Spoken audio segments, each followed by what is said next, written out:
Abram as nossas Bíblias em 1 Timóteo, nós vamos ler alguns versículos do capítulo 3 e vamos para o capítulo 1, tá bom? Para nós entendermos essas cartas pastorais, né, chamadas por algum, mas que eu prefiro chamar cartas a Timóteo, as igrejas de Timóteo e de Tito, porque são cartas que foram enviadas para ministros específicos, mas com a intenção de chegar à igreja. A carta foi enviada para o ministro, mas ela deveria ter sido lida na igreja. Essa é a intenção do apóstolo Paulo. Os irmãos vão entender, à medida que nós entendemos e aplicamos a palavra de Deus dessas cartas às nossas vidas. Vamos ler então, 1 Timóteo, capítulo 3.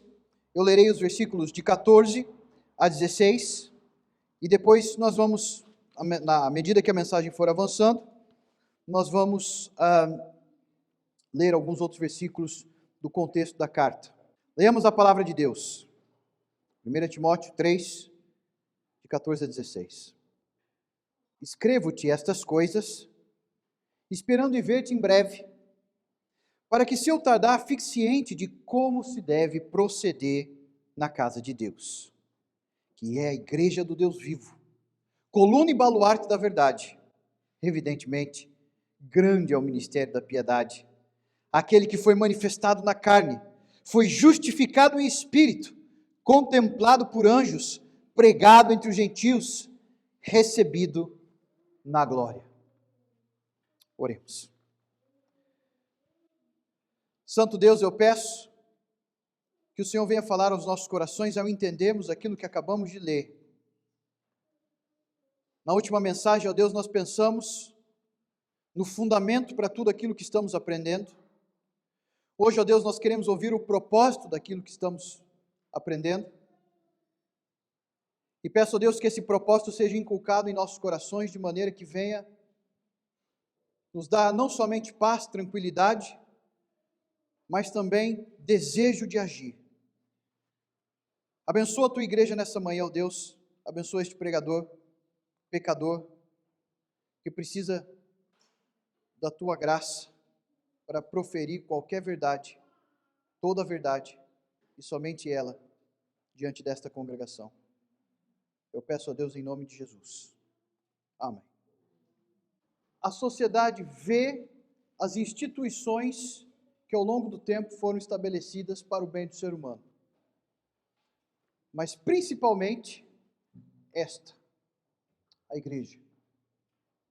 Por muito tempo, meus irmãos, e há um sentimento no coração das pessoas, principalmente agora, nessa época de Covid, em que o ajuntamento congregacional não é tão importante como era antes.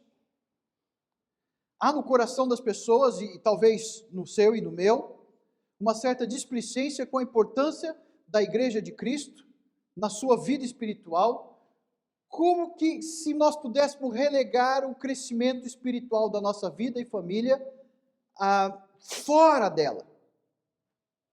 Talvez isso seja um exagero das aplicações da reforma protestante, no sentido de que nós entendemos que a salvação não é através da igreja. Por isso, já no começo, eu quero colocar um pensamento de um filósofo e colocar o pensamento daquilo que Deus quer que nós entendamos sobre nós mesmos como igreja. E eu vou fazer eu quero primeiro dizer aquilo que Deus diz de nós. Quem somos nós? E qual é o propósito de cada um de nós aqui? Ora, de acordo com o texto que acabamos de ler, nós somos a família de Deus.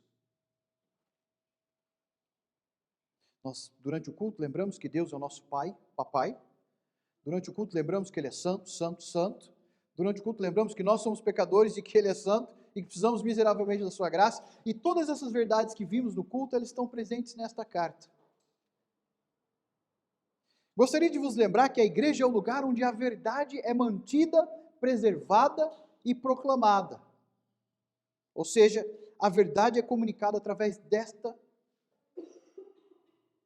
entidade que Deus criou com seus propósitos eternos. Mais do que isso, é na vida de Cristo que nós entendemos o grande mistério da nossa reconciliação com Deus e de uma vida verdadeiramente piedosa. Por isso eu quero constatar com o pensamento desse tempo, que pensa que foi Yuval Levi, que diz que, a grosso modo, a nossa sociedade, ela mudou ao pensar nas instituições não como instrumentos que moldam o caráter e os hábitos das pessoas, mas nós passamos a ver as entidades como plataformas que permitem que as pessoas sejam elas mesmas e se mostrem diante de um mundo mais amplo, ou seja, é um palco mais amplificado. O que ele quer dizer com isso? Está falando sobre as instituições de família, comunidade, escolas e tudo mais, e ele aplica essa verdade à religião também, por causa do movimento evangélico.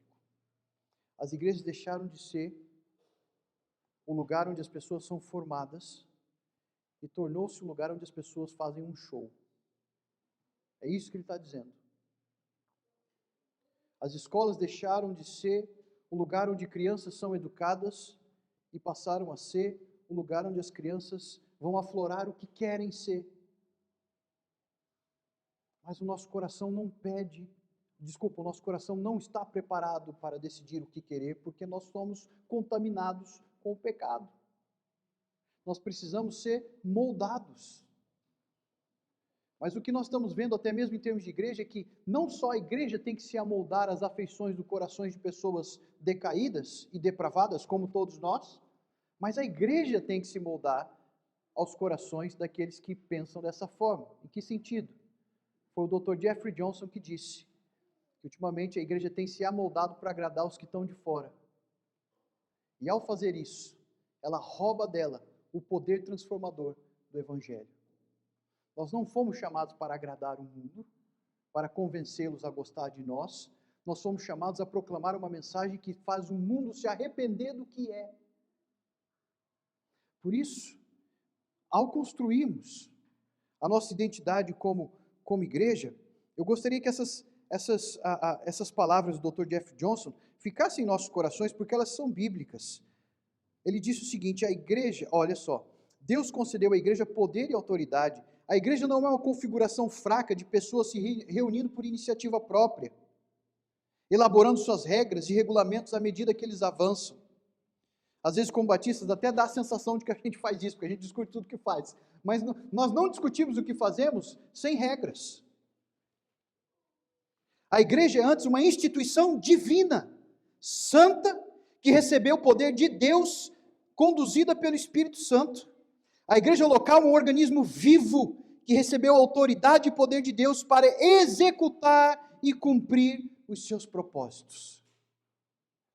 A grande pergunta é, meus irmãos, é que ao olharmos o que o texto diz, e uma boa interpretação do que o texto diz, nós aplicamos isso diretamente para a plantação de uma igreja em 2021 na Margem Sul.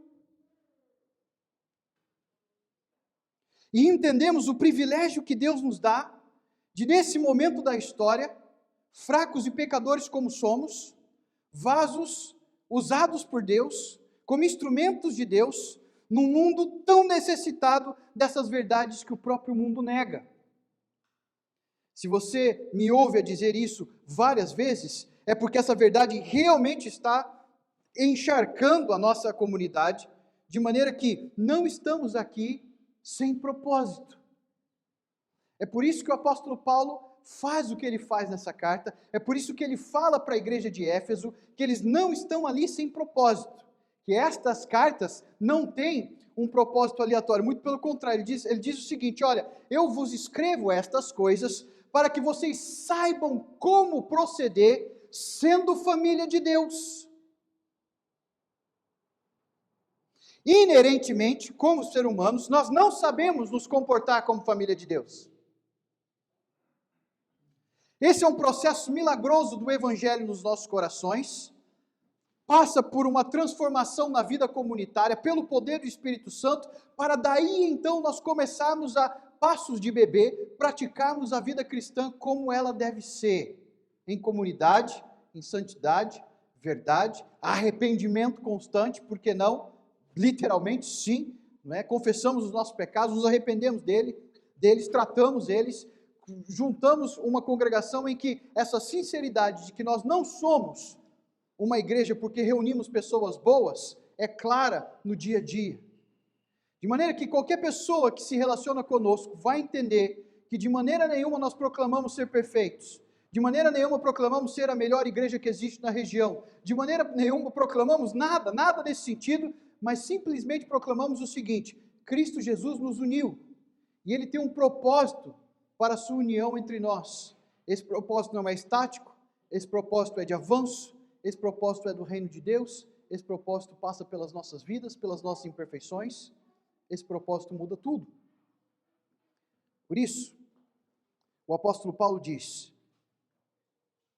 que ao entender como eles devem se proceder, eles precisam relembrar quem eles são. E o contexto da carta vai deixar isso cada vez mais claro. Nós somos pecadores, mas somos crentes. Nós somos imperfeitos, mas somos santos.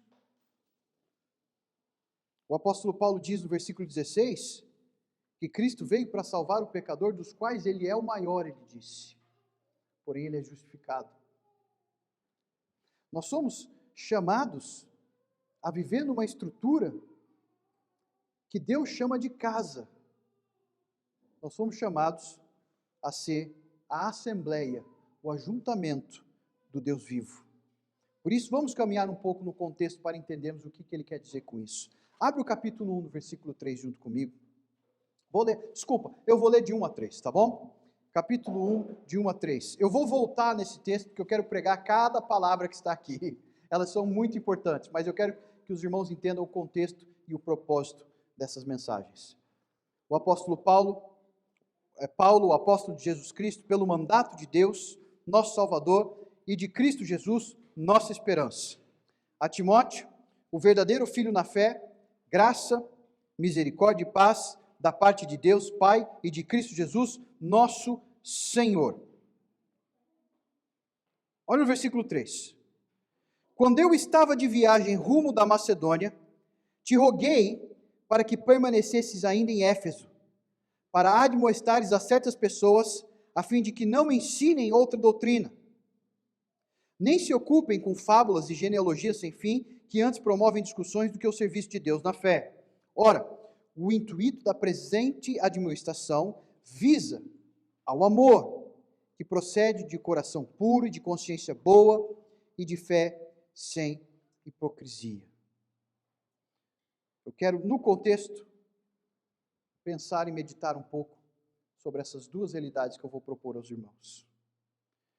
Paulo escreve essas cartas para que a igreja saiba como proceder como família de Deus, para que a igreja saiba manter a verdade, para que a igreja saiba o ministério da piedade. Sobre essas coisas eu pregarei nesta manhã.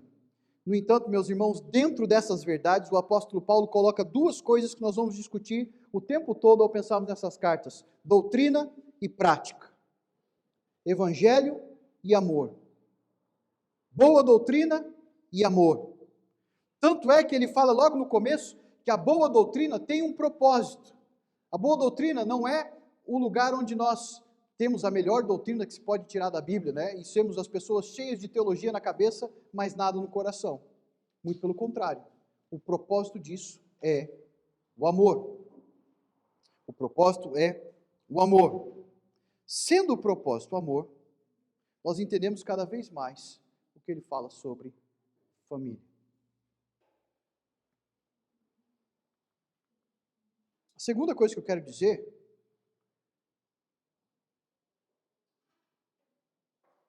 é que a igreja, ou as dificuldades, ou os problemas da igreja, não é algo que é relegado a segundo plano. Como assim, pastor? Veja o versículo 3. Os irmãos sabem e conhecem o coração de Paulo. Paulo é um missionário que planta igrejas. Paulo é um missionário que por onde vai prega o evangelho.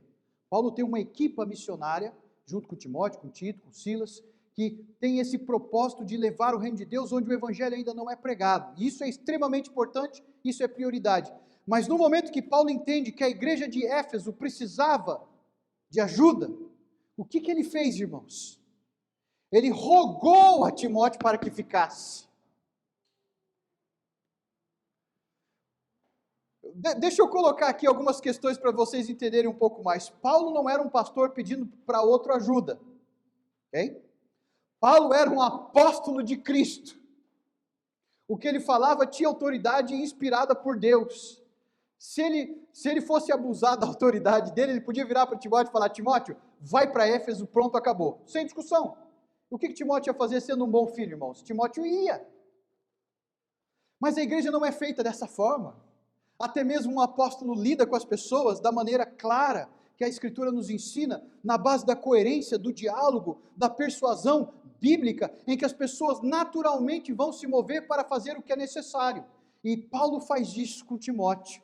Paulo persuade Timóteo, ele sim dá um comando para Timóteo, mas o comando aqui não é uma ordem, é uma discussão que dirige Timóteo a tomar aquela decisão. Ok, nós estamos indo para Éfeso. O meu desejo, Paulo vai deixar isso claro no contexto, o desejo de Timóteo era continuar com Paulo, e Paulo fala para ele: por favor, Timóteo, fica na igreja de Éfeso, a igreja de Éfeso precisa da sua ajuda.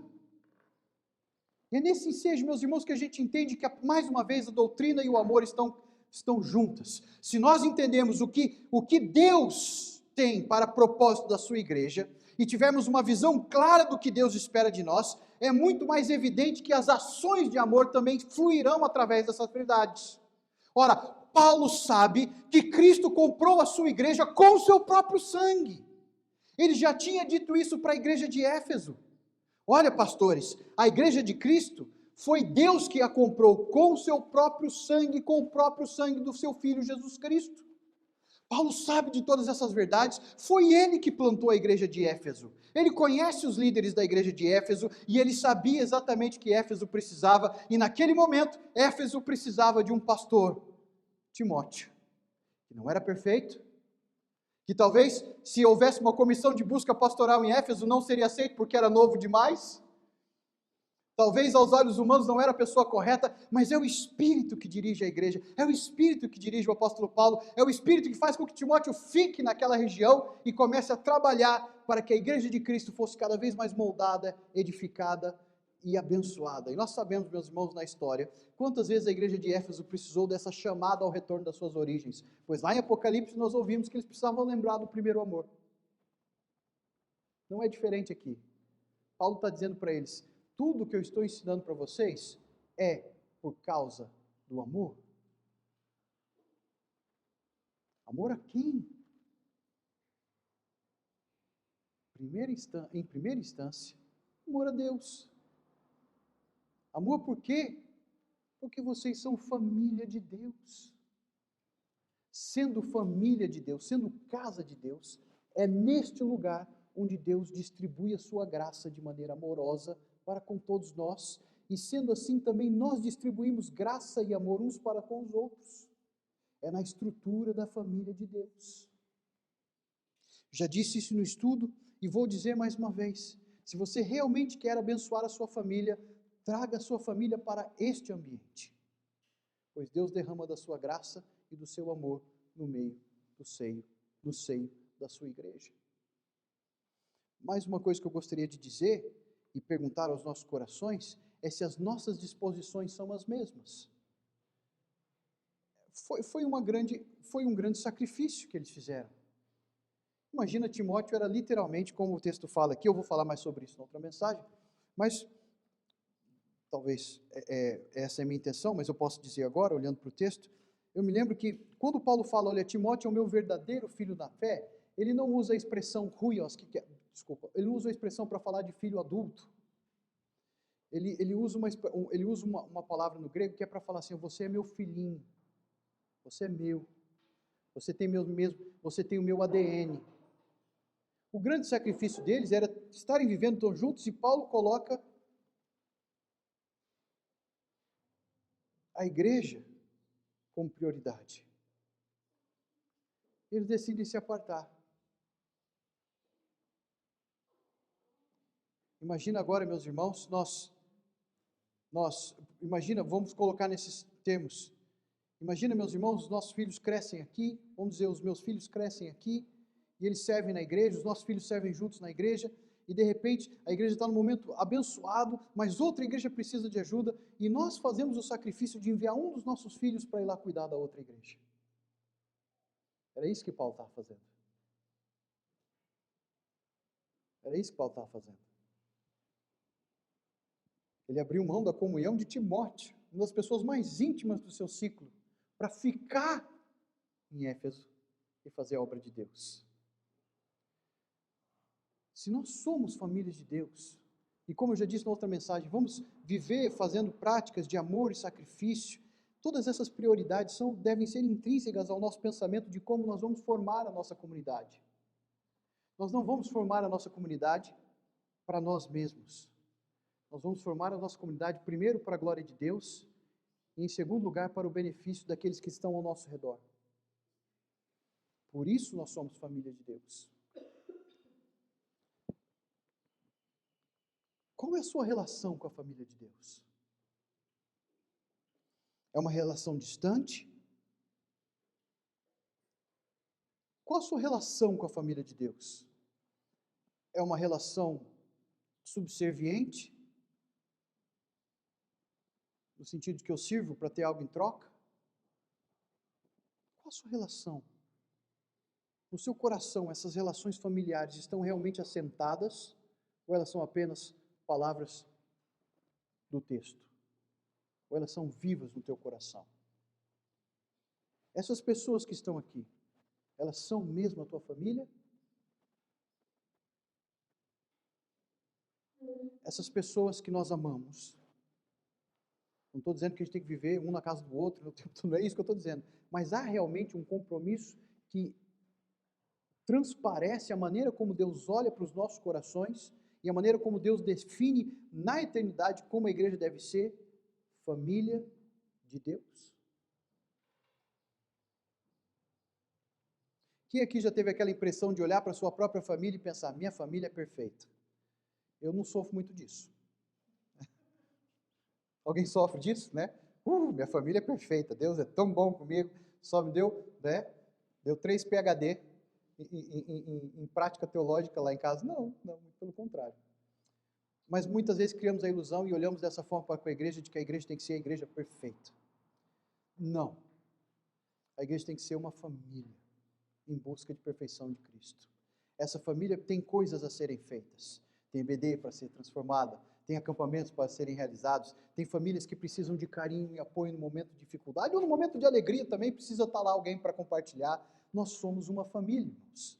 E não é uma família qualquer, é família de Deus. Por que essa expressão é usada? Porque ela nos leva lá para o Velho Testamento. Mais uma vez o apóstolo Paulo vem com essa teologia do Velho Testamento, não é? Ele vai falar família de Deus, literalmente remetendo toda a igreja de Cristo à família de Abraão. Ora, você pensa, mas pastor, por que você está falando tanto família se o texto diz casa? E aqui está, o apóstolo Paulo usa as duas expressões de maneira muito fluida no texto, com uma metáfora de edifício, mas também uma metáfora de família. Por exemplo, quando eu falo lá em casa, o que eu quero dizer? A minha família. E ele usa dessa expressão que nós usamos ainda hoje, para mostrar uma figura nas nossas cabeças de que nós somos aquela estrutura que vai manter a verdade segura. Ao estudarmos os Salmos durante a semana, nós falamos um pouco sobre essas estruturas, então você já chega no domingo entendendo um pouco mais que o pastor estava falando sobre os Salmos. Lembra? A casa é o nosso lugar de segurança. E aí o salmista diz, mas o Senhor é a nossa segurança, o Deus vivo é a nossa segurança. E Paulo está usando as mesmas expressões para lembrarmos que nós somos família de Abraão, nós somos parte da semente santa que veio através de Cristo, e agora nós somos incorporados, e nós que estávamos longe, agora fomos feitos famílias de Deus. Nós não éramos filhos, mas Ele nos deu poder para sermos então filhos de Deus, porque pela fé nos tornamos filhos de Deus. A nossa família não é criada de maneira natural, ela é criada de maneira sobrenatural. É por isso que o apóstolo Paulo fala, a vossa família é a família de Deus. Nós não fomos separados pelas nossas obras, pela carne, pelas nossas etnias, nem pela nossa língua. Isso é tão bom, é tão evidente na nossa congregação, que não é nem a questão da língua, porque nós temos gente que fala inglês e português na nossa igreja. Não é nem a língua que nos une, meus irmãos, mas é o Evangelho de Cristo. É o que Deus fez nas nossas vidas. E é com essa mesma perspectiva que nós abordamos todas as coisas que vão ser abordadas na nossa igreja. Todas. Todas elas. Qual o propósito de estarmos pensando em tudo isso então, meus irmãos? O propósito é esse. Nós somos uma família imperfeita, mas nós servimos um Deus santo. Portanto, nós precisamos, como família, nos santificar e manter a verdade. A verdade não é algo que nós podemos descartar ou relegar como segundo plano. Mais uma vez eu volto a essa palavra, no sentido de que há uma certa displicência em relação à verdade, porque há muitos no nosso meio que pensam que doutrina não é tão importante assim. Mas se a verdade de Deus não for proclamada, mantida, meus irmãos, ela se perde. Se ela não for claramente proclamada, revelada, ensinada, a próxima geração já não tem. Se nós construímos a nossa comunidade baseada em sentimentos, a próxima geração já não vai sentir como nós sentimos. Se nós construímos a nossa comunidade baseada em nossos relacionamentos, a próxima geração não terá os relacionamentos que nós temos. Por isso Deus diz, eu tenho uma família, e o propósito dessa família é se comportar de maneira que ela proteja a verdade. Por isso o apóstolo Paulo usa a ideia de que a igreja é a casa, que é o baluarte, o fundamento da verdade. Nós somos aqueles que têm o evangelho. E aqui, meus irmãos, a verdade é uma questão de vida ou morte.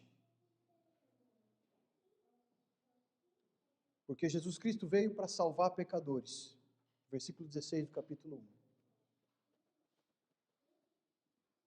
Não somente isso.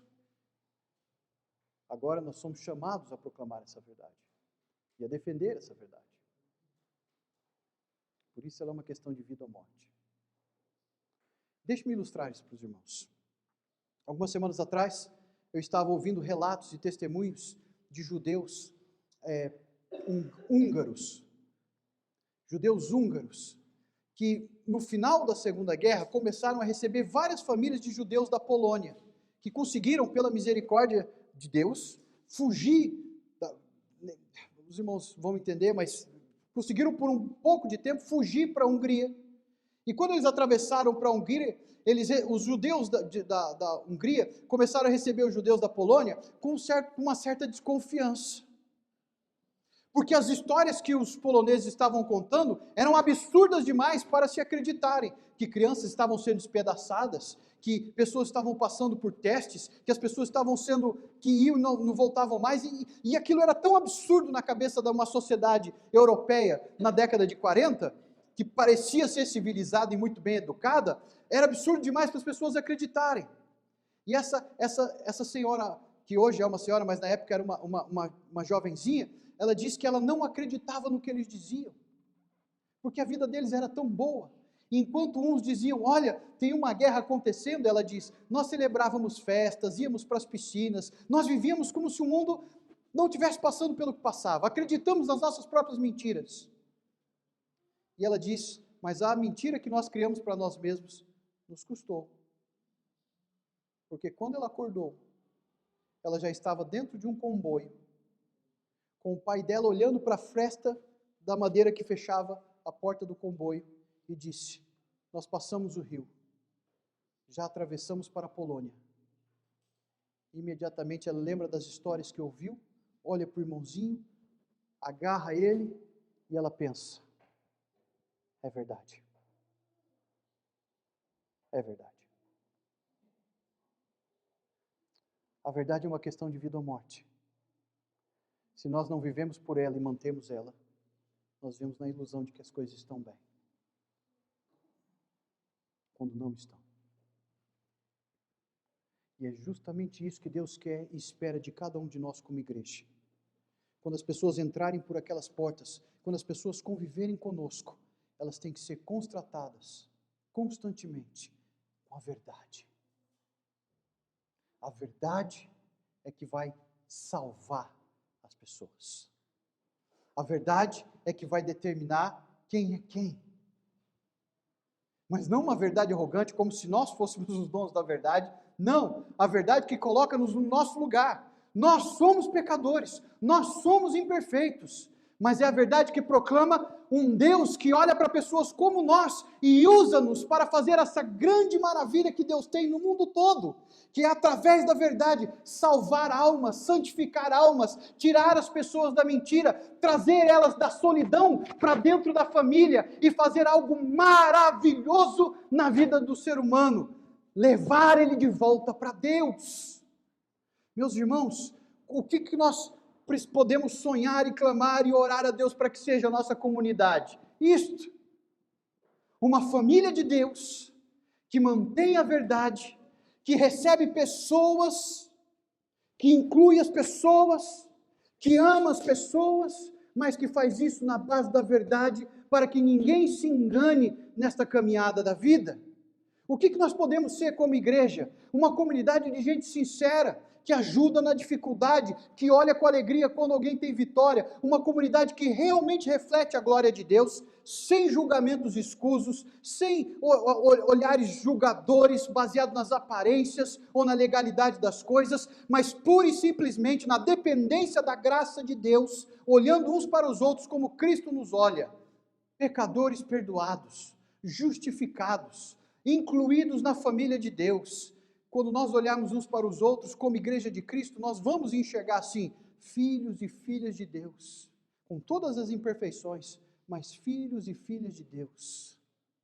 Meus irmãos, nós sabemos o que significa quando nós olhamos para os nossos próprios filhos. Nós conhecemos cada detalhe das imperfeições deles. Nós conhecemos cada detalhe das virtudes também. Mas ao fim do dia, filhos são filhos. E é assim que Deus olha para cada um de nós. E é assim que Deus quer que nós olhemos uns para com os outros. E ao fazermos isso, mantemos a verdade. O espírito da piedade que Deus revela aqui está baseado no próprio Evangelho. Foi Cristo que veio. Foi Cristo que foi justificado no Espírito. Foi Cristo que foi visto pelos anjos. O que quer dizer isso? Irmãos, Deus se fez carne. Até os anjos viram isso. Foi Cristo que foi pregado entre os gentios. Todos nós aqui, meus irmãos, a não ser, talvez você tenha, como bom português, talvez você tenha aí uma descendência judaica, né? Uma ascendência judaica. Mas todos nós, querendo ou não, todos nós somos gentios. Cristo foi pregado entre nós. E é através de nós que Cristo vai ser crido no mundo todo. Esta igreja vai participar de missões que vão levar o Evangelho aqui e em outros lugares do mundo. Como a igreja no Brasil estão fazendo comigo agora. Como a Lapa está fazendo conosco aqui na Margem Sul, nós também faremos com outras igrejas, meus irmãos. E esse é o mistério daquele que vive de acordo com a sua fé. Isso quer dizer piedade. Aquele que vive de acordo com a sua fé. Esse é o mistério. O Evangelho é a verdade. O Evangelho é o que nos une. O Evangelho é o que molda o nosso caráter. É o Evangelho que faz com que sejamos quem nós somos. Família de Deus, que mantém a verdade, que vive de acordo com a sua fé, até que Cristo volte. E assim, meus irmãos, tudo que vai ser ensinado nessa carta tem toda a coerência, toda a aceitação. Como disse o apóstolo Paulo, esta verdade digo para toda aceitação, pois fiel é esta palavra. Fiel é esta palavra, de que nós somos família de Deus, mantenedores da verdade, até que Cristo volte. E isso, meus irmãos, é ser igreja. Em 2021, isso é ser igreja até quando Cristo voltar. Por isso eu lhe pergunto mais uma vez, onde está a disposição do seu coração? Onde estão as afeições do seu coração para esta verdade? Eu espero que todas elas estejam no Evangelho de Cristo. Olha bem para as pessoas que estão ao teu lado. Esta é a tua família. Não escolhida por nós, escolhida por Deus. E que Deus nos abençoe. Amém? Vamos orar?